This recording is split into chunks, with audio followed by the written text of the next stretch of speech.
Oke, saya sedang bersama Ketua Panitia Mini Soccer Semansa ya, seri 1 ya, Kakak Ilyas Irsyad Yakub, benar.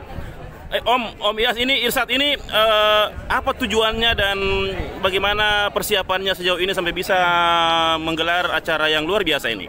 Jadi tujuan kita ini mengadakan liga untuk ajang silaturahmi antara sesama angkatan 80-an. Inilah yang mengikat, mempererat kita.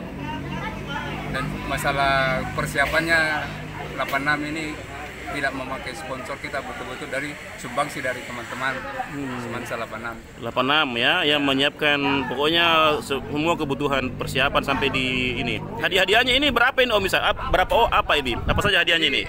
Jadi hadiahnya itu berupa piala bergilir dari Ketua IKA Semansa. Oke. Dan juara dari piala tetap, juara 1, juara 2 dan juara 3 bersama. Tanpa ada sekedar uang pembinaan begitu ya. Iya, uang capeknya ada. Uang ngopi-ngopinya ada, Ji.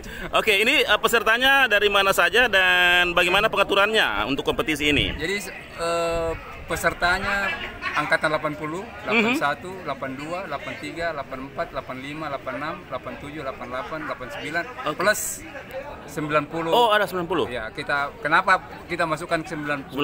Supaya kita regenerasi ke depan. Maksudnya angkatan 90 ya? 90, karena 90 selama ini kan tidak pernah ada kegiatan. Oke. Jadi kita masukkan ke Iya tahu, iya tahu. Karena 80 kan akan berakhir. Iya, betul. Oke. Jadi pesertanya ada 8. Berapa timnya? 10. Sebenarnya 10 tim, cuma kan 81, 82 bergabung karena sudah kekurangan pemain. Oke. 83, 84 juga. Oke. Ini akan menjadi reguler? Iya. Ke depan ya? Iya. Oke. Ini rencana mungkin 3 seri. 3 seri. Oke, Om Irsyad terima kasih banyak. Bang, makasih. Ya, siap. Oke. Ya. Om, masuk dulu Om sini.